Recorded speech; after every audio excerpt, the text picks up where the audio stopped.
From Troy Public Radio, this is Alabama Aloud. I'm Don Noble. Alabama Aloud is the only podcast where you can hear Alabama stories read in their entirety. Today, I'll be reading Why I Live at the Albert Pike Hotel by Jennifer Horne. Jennifer Horne was the Poet Laureate of the state of Alabama from 2017 till 2021 and has published several volumes of poetry and nonfiction, most recently a biography of the Alabama writer Sarah Mayfield. Why I Live at the Albert Pike Hotel takes a humorous look at a common family issue. Should the older generation go ahead and live life as they choose, spending what might be the next generation's inheritance? The story, Why I Live at the Albert Pike Hotel, was published in the 2014 collection Tell the World You're a Wildflower, and is read here by permission of the author.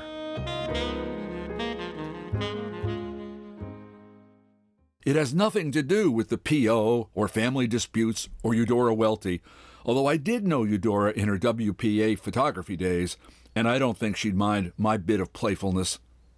I was working as the East Arkansas stringer for the Arkansas Gazette in those days, the only real Arkansas newspaper as far as I'm concerned. First paper founded west of the Mississippi, best in the West, too. She was taking pictures of people in shacks, and I was covering a local election between two men whose fairly recent ancestors had called themselves owners of the fairly recent ancestors of the people in the shacks. We drank moonshine together at a black honky-tonk and told each other our maiden lady's secrets. All that was before I married a Rotarian and became respectable. 2 children, Methodist church, Sunday dinners, volunteer work, pearls, gloves, proper mostly in bed, Mrs. Harmony Carmichael, lady. Everyone asks about his name, Harmony. Even he didn't know the real reason. Of course, there was a story. There's always a story. That his mother, being the church organist, named him for her favorite musical term, in which case, good thing it wasn't adagio or forte. But once his mother had had a glass of sherry at one of my luncheons when she was up in Little Rock visiting, she told me that she had named him Harmony because he was her first boy after 5 girls, and she had hoped that his birth would finally bring peace to her marriage and to her marriage bed.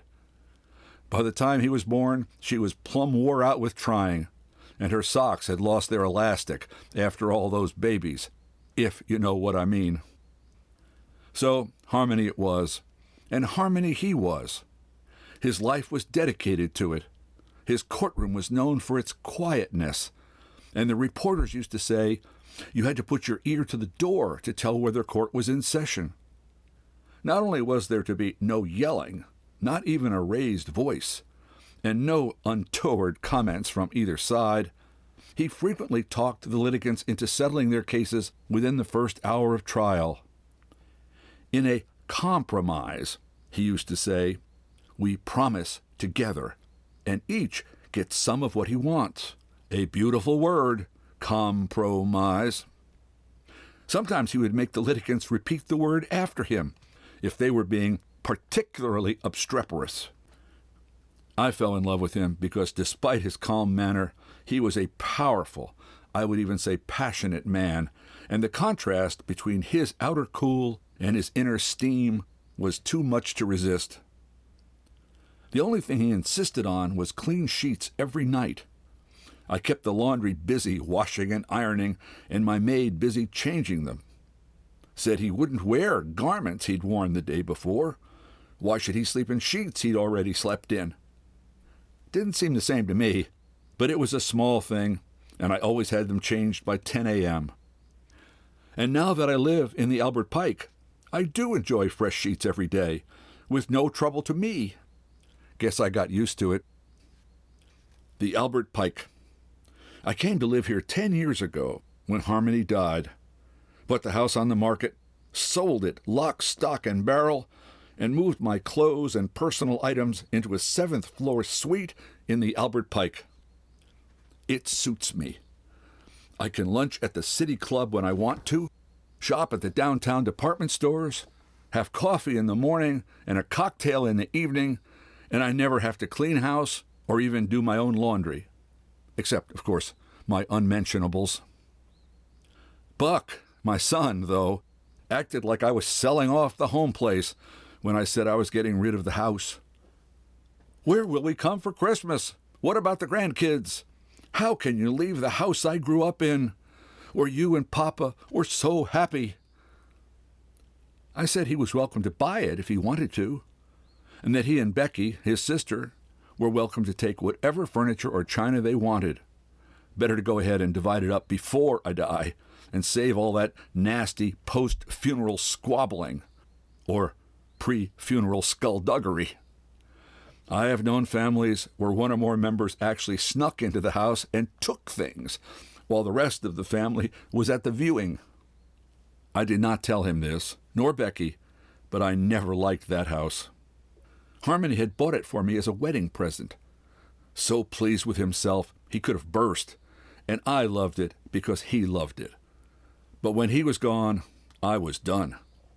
It was a fine new bungalow then, with hardwood floors and big windows and a lot of open space from living room to dining room to kitchen.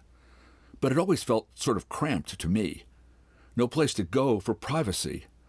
And the houses on each side were in spitting distance of one another. You had to keep your curtains closed to dress, or else you'd find yourself putting on a peep show. It did get better once the shrubbery grew up a bit, but I'd rather live out in the woods, like I grew up in, or an apartment. So the Albert Pike suits me fine.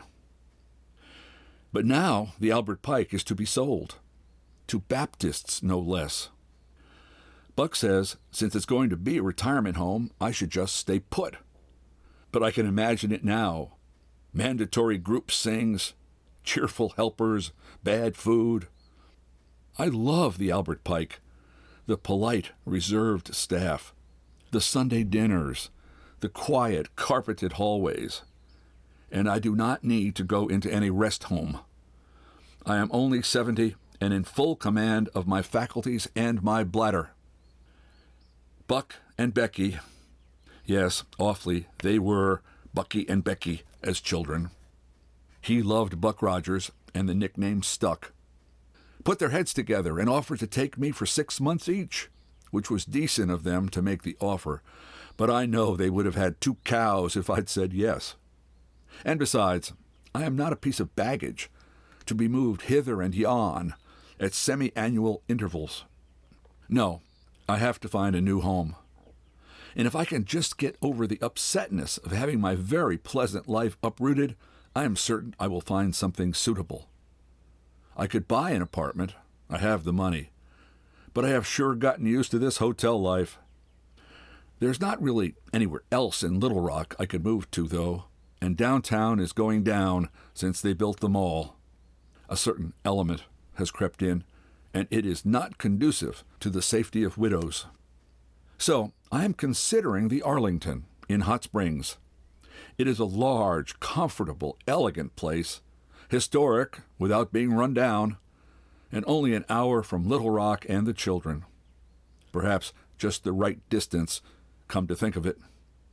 I have managed to minimize my volunteer duties by hotel living, but Buck's wife, Cynthia, thinks nothing of dropping the girls off for the afternoon when she needs to have her hair done or go shopping. And although they are nice enough children, I am just not equipped to entertain them for more than an hour or 2. I had Buck drive me over to the Arlington last weekend to talk to the manager. A suite is available at a comparable rate, and I could have half board for a modest sum. I never eat breakfast anyway, just coffee.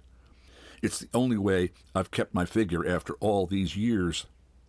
Becky has just blown up after the children, but I can still wear suits I bought 30 years ago. Another thing I like about Hot Springs is that I can pick up with my clubs, which have chapters there as well.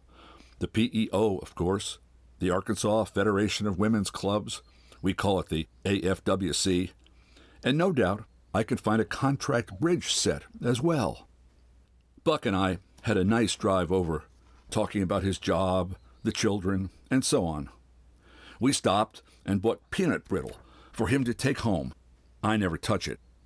And took a stroll along Bathhouse Row after visiting the Arlington. Even drank some fresh spring water, coming right out from underground.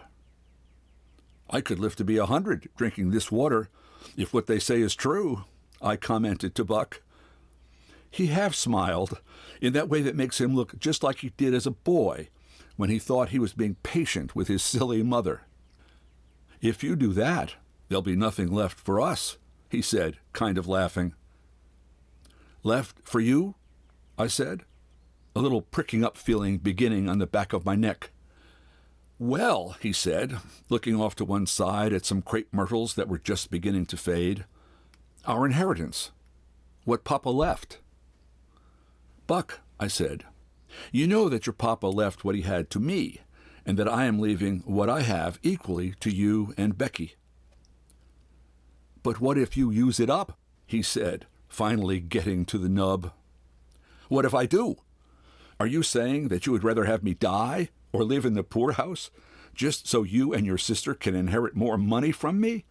I was mad, and mad on top of it that Buck was spoiling this trip to Hot Springs, which had worried me more than anyone knew. Buck winced. He could see he had gone too far. No, Mama, of course not, he wheedled. It's just... Cynthia'd like to move to a bigger house. And there'll be college for the girls, and before that cotillion and dresses and so forth. And it seems we have it coming to us. I'm sure that's what Papa meant. For you to stay in the house and live a modest life, and then leave the rest to us, instead of spending it all on hotel living. Well, I never. I said, you may drive me home now, and we will speak no more of it. We did, and it was an icy drive in August. Buck started to speak several times, but never did, my demeanor being as hard as I could make it, and I could tell he was thinking that the thing to do was just let me cool down, and then I would see reason. One thing I hate is when I feel I am being managed, and that is just what he was doing, managing me. He had got over the hard part and was relieved, I could tell, despite the discomfort of it. When I move to the Arlington, as I have really just about made up my mind to do, I will drive my own car, even though I had thought to sell it before leaving Little Rock. The porters at each hotel will help me with my cases, and I will tip them for their services. God forbid I ask anything of my son again. In gratitude, thy name is Bucky. Now that I am reconciled to leaving the Albert Pike, and Little Rock along with it, I am thoroughly pleased to be moving to the Arlington. Hotel life suits me. It is decorous. It is quiet. And at any time of day, you may put out the little sign that says, "Privacy, please."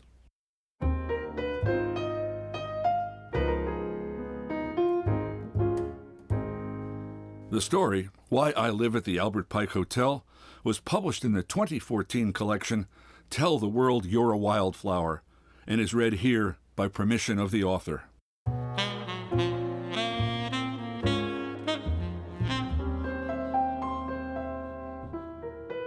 We hope you don't keep Alabama Aloud all to yourself.